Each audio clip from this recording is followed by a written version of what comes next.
بسم اللہ الرحمن الرحیم ایاک نعبد و ایاک نستعین۔ میرے پاکستانیوں، آج کل ایک انگریزی میں رین آف ٹیرر کہتے ہیں، خوف پھیلایا جا رہا ہے۔ ایک خوف کی فضا بنائی گئی ہے کہ جو بھی کوئی تحریک انصاف سے کچھ بھی اس کا کنیکشن ہو، رشتہ دار ہو، پولیٹکس سے کوئی کنیکشن نہ ہو، رشتہ دار بھی کسی تحریک انصاف والے کا ہو، کوئی بزنس پارٹنر ہو، یعنی کوئی بھی کسی کی کنیکشن تحریک انصاف کے ساتھ ہو، اس کے اوپر تشدد، ان کے اوپر ظلم، ان کی بزنسز بند، ان کے گھروں کے اوپر چھاپا۔ یعنی ایسی میں نے تو اپنی زندگی میں اس طرح کے کبھی حالات نہیں دیکھے۔ ہم صرف پڑھتے ہوتے تھے، فلموں میں دیکھتے تھے کہ جو ہٹلر کا جرمنی تھا، جس کو نازی جرمنی کہتے ہیں، ادھر ہم اس طرح کی چیزیں سنتے تھے کہ رات کے چھاپے پڑ رہے ہیں، رات کو گھس گئے ہیں ہتھیار پکڑے ہوئے لوگ 79 شہریوں کے پاس، اور ان کو گھر توڑ دیا، ان کو پکڑ کے لے گئے۔ جس کو پکڑنے آئے، اگر وہ نہیں ہے تو جو مرضی ملا اس کو پکڑ کے لے گئے۔ یہ ہم تب سنتے تھے کہ ایک دم غائب ہو جاتے تھے لوگ، پتہ ہی نہیں چلتا تھا کدھر گئے ہیں۔ جس طرح اب اعظم خان کا پتہ چلا، اس کی فیملی کا، کہ اعظم خان جو میرے پرنسپل سیکرٹری تھے، وہ رات سے پتہ غائب ہوئے پتہ ہی نہیں کدھر گئے ہیں، تو ان کو اٹھا کے لے گئے ہیں۔ جس طرح عمران ریاض سے ہوا ہے، اس کی گھر والے بیٹھے ہیں، اس کی بیوی ہے، اس کے بچے ہیں، پتہ ہی نہیں، عدالت کہہ رہا ہے پروڈیوس کرو، پتہ ہی نہیں کدھر لے گئے ہیں جی، ہمیں پتہ ہی نہیں کدھر چلا گیا۔ اور یہ کتنی اور کہانی ہے۔ گھروں میں آتے ہیں، کہیں سے اٹھا لیتے ہیں، لے جاتے ہیں، غائب کر دیتے ہیں۔ اور ہماری عدالتیں، اور میں آج سلام کرتا ہوں ان ججز کو جو اس ساری مشکلات اور دھمکیوں کے باوجود، ججز کو دھمکیاں دی جاتی ہیں، ان کو بھی بتایا جاتا ہے کہ آپ کی ٹیپیں ہیں، آپ کا یہ ہے، آپ کی ہمارے پاس فائلیں بنی ہوئی ہیں، ان کو بھی بلیک میل کیا جاتا ہے۔ تو اس کے باوجود کئی ایسے ججز کھڑے ہیں کہ اس کے باوجود وہ پورا انصاف دینے کی اور اپنے شہریوں کو پروٹیکشن دینے کی، ان کی حفاظت کرنے کی کوشش کرتے ہیں۔ اور میں نے تو خود دیکھا ہے ججز کو کہ کئی ججز کس طرح کھڑے ہوئے ہیں، ان مشکل بربریت کے دور کے اندر بھی وہ کھڑے ہوئے ہیں۔ لیکن جو مجھے افسوس ہے وہ یہ کہ کبھی بھی ہمارے ملک میں چادر اور چار دیواری کی اس طرح بے حرمتی نہیں ہوئی جو آج ہو رہی ہے۔ اور مجھے ایسے لگتا ہے کہ پلان کیا ہوا ہے، کہ آدمی سوچتا ہے کہ ٹھیک ہے جو مرضی کرنا کریں، مجھے کریں، لیکن جب گھر کی عورتوں پہ پہنچتے ہیں تو یہ بڑا مشکل ہوتا ہے ہمارے معاشرے میں کہ کوئی بھی آدمی پھر اس سے متاثر نہ ہو۔ اور میں آج ان کی بات نہیں کروں گا جو چلے گئے ہیں، میں ان کی بات کروں گا جو اس مشکل بربریت کے دور میں اور اس ظلم کے دور میں آج بھی کھڑے ہوئے ہیں۔ میں ان کو خاص طور پہ آج سلام کرنا چاہتا ہوں، کیونکہ مجھے خبریں آتی ہیں کہ لوگ کس مشکل سے گزر رہے ہیں، گھروں سے باہر رہ رہے ہیں، ان کی بزنسز بند کر دی ہیں، ان کے کاروباروں کے اوپر انہوں نے بند ہی نہیں کیا، ان کو نقصان پہنچایا جا رہا ہے کاروبار کو۔ ان کے جو ان کا روزی کمانے کے طریقے ہیں، ان کے اوپر اٹیک کیا انہوں نے، ان کو پوری کوشش کیا انہوں نے کہ کسی طرح بس وہ جادو کے لفظ کہہ دے کہ میں تحریک انصاف چھوڑ رہا ہوں۔ تو ہر قسم کا پریشر ڈالا ہوا ہے۔ تو میں ان کو آج سلام کرنا چاہتا ہوں جن کے گھر توڑے ہیں انہوں نے، اور اس کے باوجود وہ بھی آج کھڑے ہیں، اور جنہوں نے اپنے بیوی بچے چھپا دیے ہیں کہیں، کیونکہ یہ عورتوں پہ پہنچ جاتے ہیں۔ اور میں کبھی نہیں سوچتا تھا کہ میرے ملک میں یہ وہ دور آئے گا کہ عورتوں کو استعمال کیا جا رہا ہے صرف ایک چیز، کہ کسی نہ کسی طرح عمران خان کا ساتھ چھوڑو۔ یعنی ایسی کبھی میں نے نہیں سوچا تھا کہ کسی ملک میں بھی ایسے ہوگا کہ صرف اس کو ایک آدمی کو شکست دینے کے لیے، یا ایک آدمی کو کیونکہ ہم نے کانٹا لگا دیا ایک آدمی پہ، وہ نہ واپس آ جائے، اس کے لیے ہر قسم کا حربہ جس میں عورتوں کو استعمال کیا جا رہا ہے، بچوں کو استعمال کیا جا رہا ہے۔ عامر مغل ہمارے اسلام آباد کے وہ ایک کارکن تھے۔ اب میں یہ آپ کو اس لیے بتا رہا ہوں کہ یہ کہا ہے نا کہ جی 9 مئی کو جو ہوا تو اس کی وجہ سے سزا مل رہی ہے. نہیں, یہ 9 مئی سے پہلے سزا مل رہی تھی. 9 مئی کو تو ایک بہانہ مارا گیا. اور میں پھر سے آج کہتا ہوں کہ جس وقت انڈیپینڈنٹ انویسٹیگیشن ہوئی, اور اس کے اوپر انڈیپینڈنٹ انویسٹیگیشن ہونی چاہیے, کیونکہ کسی کو حق نہیں پہنچتا جج, جوری اور ایکسیکیوشنر بننے کا. آپ کا ایک موقف ہے, ہمارا ایک موقف ہے. ہمارا موقف ہے کہ یہ پورا سیٹ اپ تھا, یہ پوری تیاری تھی, پہلے سے سب کچھ پری پلان ہوا تھا. جان کے مجھے اس طرح پکڑا گیا کہ ایک ریاکشن آئے, اس ریاکشن کے اوپر پہلے سے پلان بنا ہوا تھا. اگر پلان نہ بنا ہوتا تو ایک دم 10,000 لوگوں کو کون پکڑ سکتا ہے 2 دنوں کے اندر, جبکہ پہلے سے لسٹیں نہیں بنی ہوئی تھی, پہلے سے تیاری نہیں تھی, پہلے سے پولیس کو حکم نہیں دیا ہوا تھا کہ تم نے ادھر ادھر جانا ہے. یہ تو پہلے پلان ہوا تھا سب کچھ. اور ہم کہہ کے تھک گئے ہیں کہ کیوں نہیں اس کے اوپر انویسٹیگیشن ہوتی. سب سے پہلے تو پولیس چیف کو پکڑے. کیا تھا, یا آئی جی جو پنجاب تھا یہ دندناتا پھر رہا ہے, اس کو کیوں نہیں پوچھتے کہ کیا ہوا تھا, جب اتنی دیر 2 گھنٹوں کے اندر ایک قافلہ آ رہا تھا وہاں سے لبرٹی چوک سے. اس کو بھی نہیں پوچھا. اور وہ جو سی سی ٹی وی کیمرہ جو 100% لگے ہوئے ہوں گے وہاں کور کمانڈر کے گھر میں, وہ کدھر گئے؟ ان کے اوپر کیوں نہیں کوئی ایویڈنس آئی؟ کیوں نہیں وہ جو عسکری بلڈنگ جلائی گئی ہے, وہ آئی وٹنس ہے, اس نے کہا جو لوگ تھے وہ تحریک انصاف کے تھے ہی نہیں جو جلا رہے تھے, اس کے اوپر کیوں نہیں کوئی انکوائری ہوئی؟ ہمارے اپنے لوگ بار بار کہہ رہے ہیں کہ ایسے لوگ ہم نے دیکھے جو ہم پوچھتے تھے کہ کس پارٹی, ہماری پارٹی کے نہیں تھے, وہ لگے ہوئے تھے آگے لوگوں کو کرنے کے لیے. جہاز چوک میاں والی کے اندر وہ کہ ماچس سے تو نہیں چل سکتا تھا, وہ جو سیبر وہاں لگا ہوا تھا, میاں والے کے لوگوں کو تو بڑا فخر تھا. کون وہ ہمارے آئی وٹنسز ہیں جو کہہ رہے ہیں کہ یہ 3-4 وہاں لوگ آئے تھے اور وہ بھڑکا رہے تھے اور انہوں نے لیڈ کر رہے تھے لوگوں کو, اور وہ پوچھ رہے تھے تم کون ہو. تو بہرحال ایک تو انویسٹیگیشن انڈیپینڈنٹ ہونی چاہیے. لیکن میں عامر مغل کی بات کر رہا ہوں. یہ تو ہوا 9 مئی کو. 8 مارچ کو اس کے گھر جاتے ہیں, عامر مغل گھر نہیں ہوتا. اس کے 5 بچے ہوتے ہیں, ایک بڑا ہوتا ہے, باقی سارے 16 سال سے چھوٹے 10 سال تک. 5 کو اٹھا کے لے کے جاتے ہیں, 5 بچوں کو اٹھا کے لے کے جاتے ہیں, اس کی بیوی سے بدتمیزی کرتے ہیں, اور پھر عدالت میں وہ جاتا ہے, اور عدالت میں وہ بچے پھر چھڑواتا ہے 2 دن کے بعد. تو یہ تو بھی 9 مئی نہیں ہوا تھا, تو یہ کیوں ان کو اٹھا لیا؟ اور جو میرے پر 140 FIR کٹ چکی تھی 9 مئی سے پہلے, تو وہ کس وجہ سے کٹی تھی؟ تو یہ جو بنایا جا رہا ہے نا کہ جی 9 مئی کے بعد ہی ہوا ہے, 9 مئی سے پہلے سے پلان تھا. یہ پلان بہت پہلے کا بن چکا تھا کہ عمران خان کے اوپر کاٹا ڈال رہے ہیں. تحریک انصاف نے اب واپس نہیں آنا, اگر واپس آئے گی تو مائنس عمران خان آئے گی. یہ پلان پہلے کا بنا ہوا تھا. مذاکرات میں نے شروع سے کہا تھا ہم تیار بیٹھے ہیں. جنرل باجوہ سے میں نے 2 دفعہ مذاکرات کیے, ٹیم بنائی ہوئی تھی جو ان سے مذاکرات کرتی تھی, صرف یہ کہنے کے لیے کہ یہ ہو ہی نہیں سکتا کہ اب ملک کی سب سے بڑی جماعت کو اگر آپ اس کے اوپر کاٹا ڈالتے ہیں تو پھر جمہوریت پہ کاٹا ڈال دیتے ہیں. یہ تو کہیں ہوتا ہی نہیں ہے. تو اس لیے مذاکرات کرتے تھے کہ ہمیں بتائیں کہ آپ کا کیا روڈ میپ ہے. جب جنرل باجوہ گیا اس کے بعد پھر مذاکرات کی پوری کوشش کی, ہمیشہ پیغام پہنچائے, کوئی جواب نہیں آیا, کیونکہ وہاں وہی پالیسی چل رہی تھی, وہی کاٹا ڈالا ہوا تھا. جب کاٹا ڈالا ہوا تو بات کیوں کریں گے کوئی؟ بات میں آج بھی کرنے کے لیے تیار ہوں, اور اس لیے کہ یہ عمران خان کی اب بات نہیں ہے, یہ پاکستان کی بات ہے.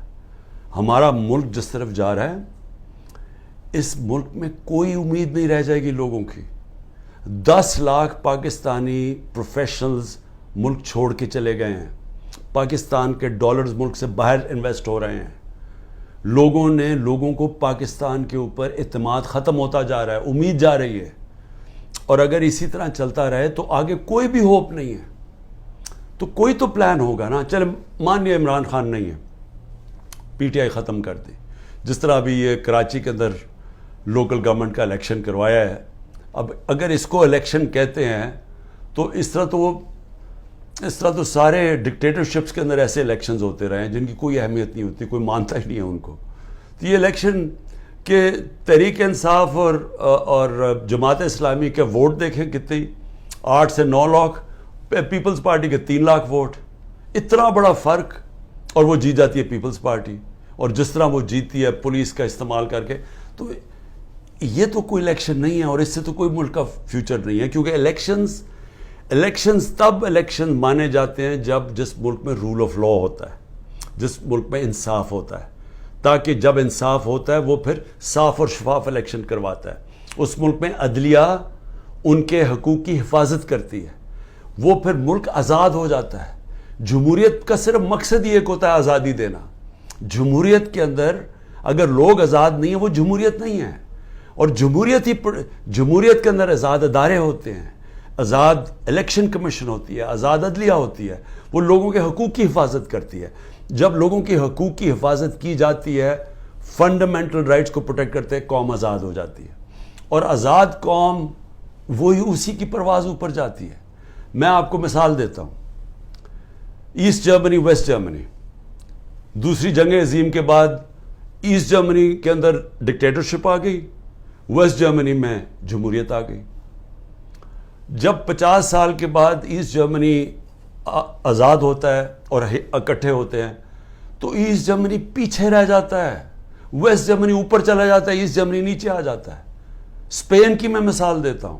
وہاں ڈکٹیٹرشپ آ گئی سیکنڈ ورلڈ وار کے بعد، فرینکو آ گیا، 30 سال ڈکٹیٹرشپ رہی، وہ پیچھے چلا گیا. اسپین سارا ویسٹرن یورپ جو ڈیموکریسی تھی آگے چلا گیا.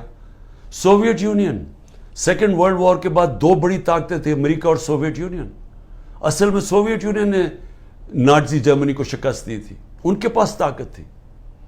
اور وہی سوویت یونین کے اندر وہ ہوا جو آج پاکستان میں ہو رہا ہے. اور ادھر سے وہاں وہ آزاد ہو گئے، وہ آزاد تھے. مغربی سوسائٹیز، ویسٹرن یورپ، امریکہ، وہ آگے نکل گئے. سوویت یونین ٹوٹ گیا. کبھی کوئی معاشرے میں جدھر آپ آزادی اس کی ختم کر دیتے ہیں، اس کی آپ پرواز ختم کر دیتے ہیں. نارتھ کوریا، ساؤتھ کوریا ایک ہی لوگ ہیں. ساؤتھ کوریا دیکھیں کدھر پہنچ گیا، کیونکہ آزاد ہے، جمہوریت ہے. نارتھ کوریا کو دیکھ لیں ڈکٹیٹرشپ میں کیا حالات ہیں اس کے. ابھی BBC پہ فلم آئی، وہاں لوگ بھوکے مر رہے ہیں، اور وہی لوگ ہیں. تو ہم ایک طے کر کے سفر یہاں تک پہنچے تھے. ہمارا آہستہ آہستہ ڈکٹیٹرشپ آتی تھی، پھر جمہوریت آتی تھی، پھر ڈکٹیٹرشپ آتی تھی. لیکن ایک ہمارا ذہن ایوالو ہوتا گیا، ہم ایک آگے بڑھتے گئے. ہم آخر میں اس چیز پہ پہنچے کہ بری بھی جمہوریت ایک ملٹری ڈکٹیٹرشپ سے بہتر ہے. یہ قوم اس نتیجے پہ پہنچ گئی. جنرل مشرف کا جو مارشل لا تھا وہ لبرل تھا. اس کے اندر میڈیا کو آزاد کیا گیا.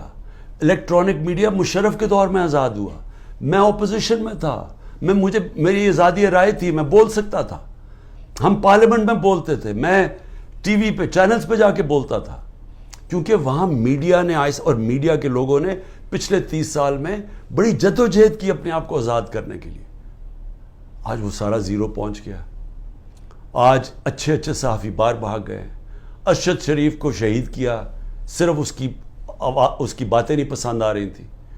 عمران ریاض ابھی تک غائب ہے، پتہ ہی نہیں کدھر ہے، جس کی سب سے زیادہ یوٹیوب پہ ویورشپ تھی. باقی ملک چھوڑ کے چلے گئے ہیں. موہت پیرزادہ ملک چھوڑ گیا ہے. وہ ہمارے اور یہ مقبول جان سنا وہ ملک چھوڑ کے چلے گئے ہیں. شاہین سبائی وہ پہلے باہر بیٹھے ہوئے. صابر شاکر وہ ملک چھوڑ کے چلا گیا. ان کے اوپر اور باہر کیسز کرنے شروع کر دیے ہیں. یعنی یہاں تو میڈیا کنٹرول کر لیا ہے، باہر بھی اب میڈیا کی آواز نہیں دیکھنا چاہتے. یوٹیوب کے اوپر اب ہر قسم کا کریک ڈاؤن ہے. سوشل میڈیا کے لوگوں کے اوپر کریک ڈاؤن ہے. جو کوئی ٹویٹ کرتا ہے اس کے پیچھے وہ ویگو ڈالا رات کو پہنچ جاتا ہے گھروں میں. تو میں یہ سوال پوچھتا ہوں کہ اس سے ملک کو کیا فائدہ ہو رہا ہے؟ ہاں آپ نے عمران خان کو تو باہر رکھ دیا. مجھے یہ بتائیں ملک کو کیا فائدہ ہو رہا ہے؟ کیا اس میں کوئی ملک کا مستقبل ہے کہ ہم سارا ریورس گیئر لگا کے وہاں پہنچ گئے ہیں جدھر ہم نے سب کچھ بند کر دیا ہے اور ہم نے خوف کے ذریعے، ڈنڈے کے ذریعے ملک کو اب کنٹرول کرنے کی کوشش کر رہے ہیں، جس طرح ہم بھیڑ بکری ہیں. کیا اس سے لوگ کنٹرول ہو جائیں گے؟ کیا ہمارا یہ خیال ہے کہ یہ جو ہم اب جس طرف لے کے جا رہے ہیں کہ پاکستان کے بڑے بڑے نامور ڈاکو اوپر ملک کے بیٹھ گئے ہیں اور قوم کو کہیں کہ جناب یہ ہم نے فیصلہ کیا، یہ بیٹھے ہوئے ہیں اور اب آپ نے ان کی جس طرح بھی الیکشن جیتے ہیں بس آپ نے ان کو قبول کرنا ہے. یہ یاد رکھیں گے یہی لوگ تھے جن کو جنرل مشرف نے جب اپنا مارشل لاء لگایا 99 میں تو ساری قوم کو بتایا کہ ان دونوں پارٹیز نے کتنی کرپشن کیا ہے. مجھے جنرل امجد نے جو پہلے نیب کے ہیڈ تھے ہمیں باقاعدہ بتایا گیا، اس نے ڈیٹیلز دی کہ ان دو پارٹیز نے کتنی کرپشن کی، ان کے پیسے کتنے باہر پڑے ہیں، اور ان دونوں پارٹیز نے بتایا دنیا کو کہ یہ کتنی کرپٹ ہیں. سر محل کا نواز شریف نے بتایا کہ وہ سر محل میں یہاں سے پیسہ چوری کر کے گیا. حدیبہ پیپر مل کا رحمان ملک پیپلز پارٹی والوں نے ایکسپوز کیا. یعنی ان کو اپنی کرپشن بتائی پبلک کو. پھر جنرل مشرف ان کو NRO دے دیتے ہیں، یہ واپس آتے ہیں، 10 سال پھر بیٹھتے ہیں، ان کے اوپر ہی دور میں کرپشن کیس بنتے ہیں. ہمیں بتایا جاتا ہے، ہمیں تباہی سے بتاتی ہے کہ ان کی کرپشن کتنی ہے. میں جیتا ہوں ان کے خلاف، اور ایک آدمی گھوڑا سوار فیصلہ کرتا ہے کہ جناب یہ کیا، یہ ان کی میں نے فیصلہ کیا ہے کہ جناب عمران خان ملک کے لیے برا، ان کو پھر اوپر لے آتا ہے. اور پھر حیران ہوتے ہیں کہ جی یہ سوشل میڈیا کیوں ہمارے اگینسٹ ہو گیا. یہ انسان ہے، آپ نے خود ہی پہلے لوگوں کو تیار کیا کہ یہ کس طرح کے لوگ ہیں، یہ جو 30 سال سے ملک کو لوٹ رہے ہیں. آپ نے ہمیں بتایا کہ ان کی کتنی پراپرٹیز باہر پڑی ہیں.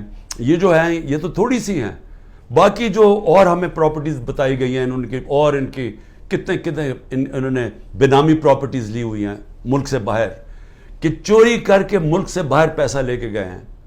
آج یہ محب وطن بن گئے ہیں اور عمران خان غدار بن گیا ہے، جس نے اپنی ساری باہر کی کمائی پیسہ کما کے سب کچھ بیچ کے آج پاکستان میں ہے، اپنے نام پہ ہے. وہ غدار ہے. اور جنہوں نے چوری کر کے پیسہ ملک سے باہر 30 سال سے بھجوا رہے ہیں، حدیبہ پیپر مل سے شروع کریں، ان کے اوپر ڈاکیومنٹریز بنی ہوئی ہیں. BBC نے بتایا انہوں نے کتنا پیسہ چوری کی، یعنی ان کی چوری کے اوپر باہر کے اوپر مضمون لکھے ہوئے ہیں، کتابوں کے اندر ان کی چوری کا مینشن ہے. وہ ٹھیک ہیں اور ہم آج غدار بن گئے ہیں.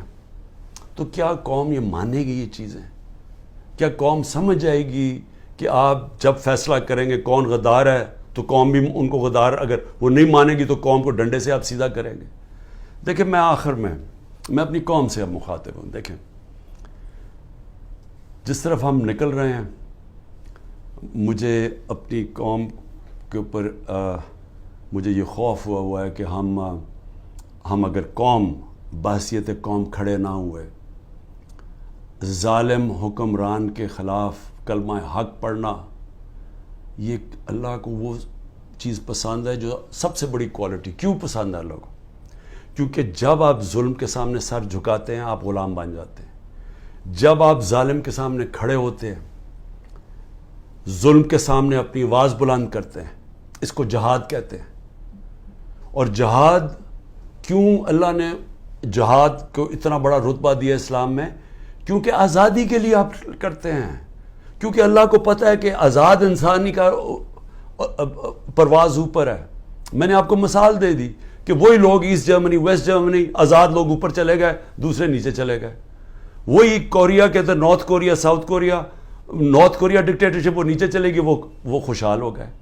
تو ہمیں تو پتہ ہے دنیا میں کیوں لوگ جمہوریت کی اتنی بات کرتے ہیں، کیونکہ وہ آزاد کرتی ہے لوگوں کو. تو یہ جمہوریت نہیں ہے جو کراچی کا الیکشن ہوا ہے لوکل گورنمنٹ کا، یہ جمہوریت نہیں ہے. یہ ہر ڈکٹیٹر ایسے الیکشن کرواتا ہے. ہمیں ملک کے لیے سب کو فیصلہ کرنا پڑے گا کہ کیا ہم نے یہ ظلم کا نظام قبول کر کے اور اسے ڈر کے ہم نے گھروں میں بیٹھ جانا ہے اور یہ ظلم ہونے دینا ہے. تو یہ سمجھ جائیں کہ اس ملک کا کوئی مستقبل نہیں ہے، یا ہم نے پرامن، اور میں نے آج 27 سال سے کہہ رہا ہوں کہ شہری ہمیشہ پرامن احتجاج کرتے ہیں، شہری ہمیشہ حق کے لیے کھڑے ہوتے ہیں. زندہ قومیں اپنے حقوق کے لیے کھڑی ہوتی ہیں، زندہ قومیں انصاف کے لیے کھڑی ہوتی ہیں، کیونکہ انصاف کے ساتھ ہی آزادی آتی ہے. میں اس لوگوں کے اندر تھا جب برطانیہ کے اندر 20 لاکھ لوگوں نے سڑکوں کے اوپر پرامن احتجاج کیا. میں اس احتجاج میں شامل تھا 2003 میں، جب انہوں نے کہا کہ عراق کی جو جنگ ہے جو برطانیہ شرکت کر رہا ہے یہ ناانصافی ہے عراق کے لوگوں سے.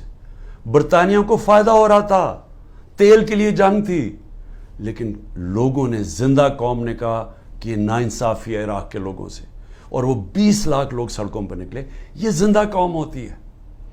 یہ جو کرنے جا رہے ہیں, یہ جو سروں کو خوف پھیلا رہے ہیں, گھر توڑ رہے ہیں, یہ گاڑیاں اٹھا لی, جا کے گاڑیاں چوری کر لی, شاہ فرمان کے اور بھائیوں کی 3 گاڑیاں چوری کر لی, 2 گاڑیاں چوری کر لی اسد کیسر اور اس کے گھر کے لوگوں کی.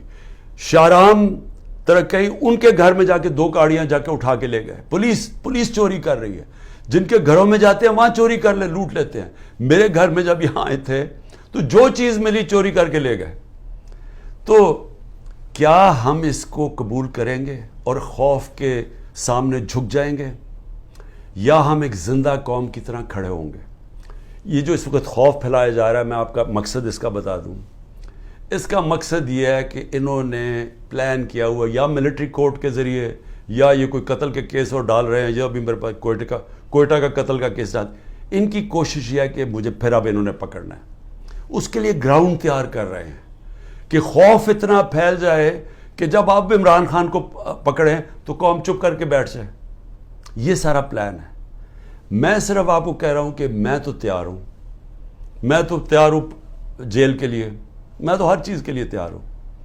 اللہ کے اوپر پورا اعتماد ہے. میں تو یہ اپنی ذات کے لیے کر نہیں رہا, یہ تو میرے اپنے ملک کے لیے. میں جب نکلا تھا آج سے 27 سال پہلے تو میں تو جہاد سمجھ کر نکلا تھا, کیونکہ اللہ تو مجھے سب کچھ دے بیٹھا تھا. تو یہ تو اب آپ کے اوپر چیلنج ہے. کیا آپ نے چپ کر کے ظلم ہونے دینا اپنے اوپر اور اپنا مستقبل ختم کرنا ہے, یا آپ نے پرامن احتجاج کرنا ہے اور سب نے مل کے کرنا ہے کہ یہ ظلم ہمیں قبول نہیں, ہم آزادی چاہتے ہیں, ہم حقیقی جمہوریت چاہتے ہیں. حقیقی جمہوریت کا مطلب حقیقی آزادی چاہتے ہیں. ہم کسی صورت کسی ظالم کے سامنے سر نہیں جھکاتے. اور جب یہ قوم نے فیصلہ کر لیا, کوئی ظالم نہیں آپ کے سامنے کھڑا ہو سکتا. وہ صرف تب تک کھڑا ہوتا ہے جب وہ سمجھتا ہے کہ آپ خوف کے بت کی پوجا کرتے ہیں. جب تک اس کے سامنے جھکے رہیں گے وہ آپ کے اوپر حاوی رہے گا. جب قوم یہ بت توڑ دے گی, قوم آزاد ہو جائے گی, اور آزاد قوم ہی خوشحال ہوتی ہے. پاکستان زندہ باد.